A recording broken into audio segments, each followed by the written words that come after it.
AIIMS safe नहीं है क्या? ऐसी बात नहीं है, ये तो सब सेफ है। डॉक्टर साहब ने कहा तो अभी जहाँ लूप होल है उसको हमको ठीक करना है ना भाई। हाँ। कहीं ना कहीं कुछ लूप होल होता है, उसको ठीक किया जाता है। ऐसे तो काम सिस्टम चलता है। सिस्टम आज हमें ठीक लग रहा है, लेकिन अगर मान लो कुछ दिक्कत होती है उसको ठीक किया जाता है। अब कहने के लिए तो सेफ तो आपका घर नहीं है, मेरा घर नहीं है, कोई भी सेफ नहीं है।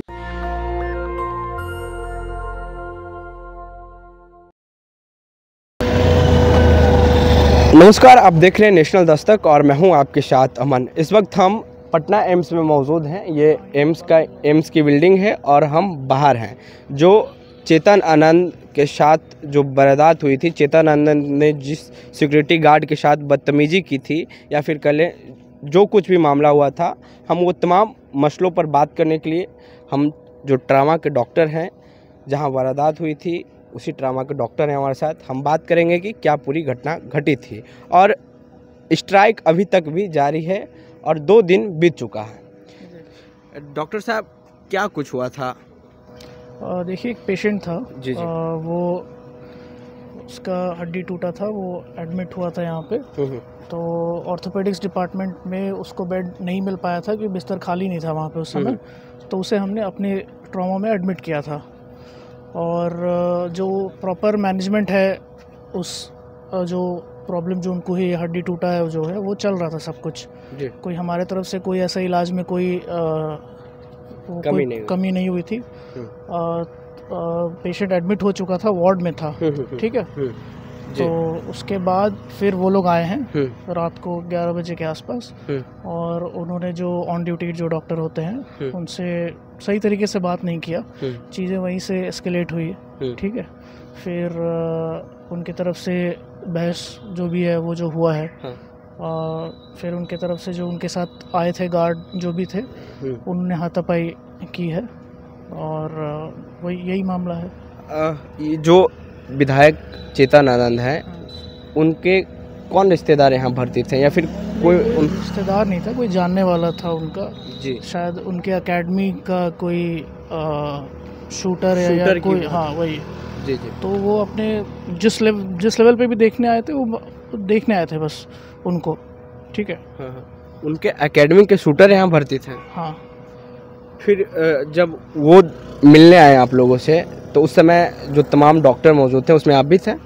नहीं, उस समय हम वहाँ मौजूद नहीं थे। जो ऑन ड्यूटी जो डॉक्टर थे, उन्होंने बोला कि हमें मिलना है, इस मरीज़ के बारे में जानना है। तो जो वहाँ पे डॉक्टर ड्यूटी पे थे वो गए थे, उनसे मिलने गए थे। तो उसी में फिर उन्होंने जो भी पूछा होगा, जो भी बहस हुई होगी जी, तो वहाँ से चीज़ें एस्केलेट हुई, उनकी तरफ से मारपीट हुई है। ठीक है, वही है। ये बंदूक के कुनवे से मारने की बात हो रही है, तो ये किन डॉक्टर को मारा गया है? फिर किसी सुरक्षा कर्मी को? जो गार्ड थे वहाँ पे उनको मारा गया। डॉक्टर पे नहीं मारा गया। गाली गलौज भी हुई? हाँ, हुआ ही होगा। तो कहा जा रहा है कि उनकी पत्नी के साथ शायद बदतमीजी हुई है। नहीं, हमारी तरफ से नहीं हुई। नहीं हुई? नहीं। अच्छा, तो आखिर आप लोग अब क्या चाहते हैं? हमारी मांग वही है, जो FIR जो हुआ है उसमें बहुत सारी चीज़ें उन्होंने लिखी हैं जो सही नहीं है और गलत तरीके से लोगों का नाम लिया गया है जी, जो कि नहीं होना चाहिए। हम वही चाहते हैं कि वो FIR वापस लें। आप लोग तो पढ़ने के लिए यहाँ आए हैं, डॉक्टर बनने के लिए आए हैं, और जो उनकी छवि है, उनके जो पिताजी की छवि है, बाहुबली की छवि है, और लंबे समय से वो जेल में भी रहा है। तो डर सा माहौल, ये सब कुछ लग रहा है आप लोगों को? नहीं, उनसे हमें क्यों डर लगेगा? हमें कोई डर नहीं है उनसे। हमें इस तरह की जो प्रॉब्लम्स होती हैं उससे परेशानी होती है, डर का कोई ये नहीं है। जो ये हर कुछ महीने में या कुछ साल में ऐसा होता रहता है यहाँ पे। जी। तो उससे परेशानी होती है हमें। हमारा जो वर्क प्लेस है वो सेफ़ नहीं है। ठीक है। सेफ्टी के लिए जो चीज़ें हैं वो नहीं है, तो वो है। उनसे कोई पर्सनल कोई डर या ऐसा कुछ नहीं है। तो ये स्ट्राइक अभी तक जारी है, कब तक जारी रहेगा? स्ट्राइक जारी रखने का मेन हमारा वही मुद्दा है, जो FIR जो मैंने बोला आपको, जो चीज़ें उसमें लिखी हुई है, जो आरोप लगाए गए हैं वो सारे गलत हैं। तो वो वापस। क्या कुछ आरोप लगाए गए हैं आप लोगों पे?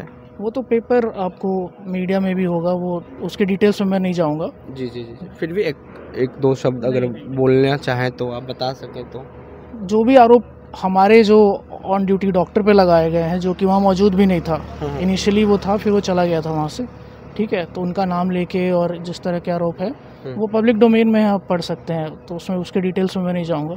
ठीक है, तो वो गलत है और उनको ये वापस लेना चाहिए। फर्जी एफआईआर हुआ ये आप करना चाहते हैं?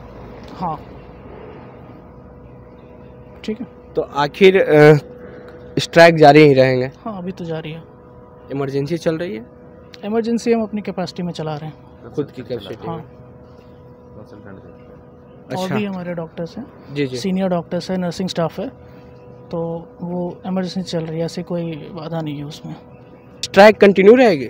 नहीं, जब तक हमारी डिमांड मांगी नहीं जाती तो तब तक हम उसको स्ट्राइक को कंटिन्यू ही रखेंगे और हमारे पास कोई ऑप्शन नहीं है। गवर्नमेंट से क्या करना चाहते हैं आप लोग? हमारा एडमिनिस्ट्रेशन से निरोध है, बिहार सरकार से भी निरोध है, सेंट्रल गवर्नमेंट से, क्योंकि जो भी सिक्योरिटी के पैमाने होते हैं वो एक आदमी डिसाइड नहीं करता है, बहुत बड़ा इंस्टीट्यूट है। हाँ जी। यहाँ बहुत सारे बेड हैं, बहुत सारे पेशेंट का इनफ्लो है, आउटफ्लो है। हाँ। तो इस सब चीज़ों को अगर सही से कंट्रोल करना है तो उसमें बहुत सारे लोगों का, एडमिनिस्ट्रेशन का भी, बिहार सरकार का भी और सेंट्रल गवर्नमेंट का तो ऑब्वियसली लगेगा ही। तो सब मिलके एक प्रोटोकॉल बनाए, प्रॉपर तरीके बनाए, ताकि सब चीज़ें स्मूथ रहे। एम्स सेफ नहीं है क्या?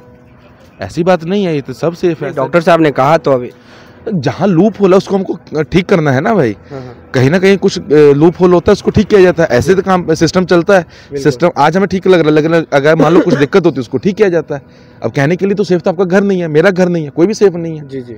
तो ऐसा तो नहीं कह सकते रोड सेफ नहीं है, कुछ भी सेफ नहीं है, लेकिन जो सेफ्टी के पैमाने हैं उसको और इम्प्रूव किया जाए, ताकि वर्क प्लेस सबके लिए दिक्कत ना रहे, पेशेंट के लिए भी, हमारे लिए भी, सबके लिए, हित के लिए। शुक्रिया बातचीत करने के लिए। तो देखिए, ये जो तमाम डॉक्टर्स हैं ये पटना एम्स के डॉक्टर हैं और इनका कहना है कि हम आगे भी स्ट्राइक जारी रखेंगे जब तक केस वापस ना हो जाए, जब तक जो तमाम मसलों पे बात ना हो जाए बैठकर, इन तमाम मुद्दों को लेकर स्ट्राइक जारी रहेगा। बहरहाल आपको हम पटना एम्स से ये खबर दिखा रहे थे। पूरी बातचीत में आपकी क्या राय है, प्रतिक्रिया देनी नीचे कमेंट बॉक्स में। नेशनल दस्तक के लिए अमन, पटना। नेशनल दस्तक की आपसे गुजारिश है कि अगर इसको बचाना चाहते हैं तो नेशनल दस्तक को सब्सक्राइब करने के लिए रेड कलर के सब्सक्राइब बटन को दबाएं, फिर बेल आइकन की घंटी दबाएं। नेशनल दस्तक को बचाने के लिए बहुत जरूरी है कि हर खबर को शेयर करें, लाइक करें, कमेंट जरूर करें।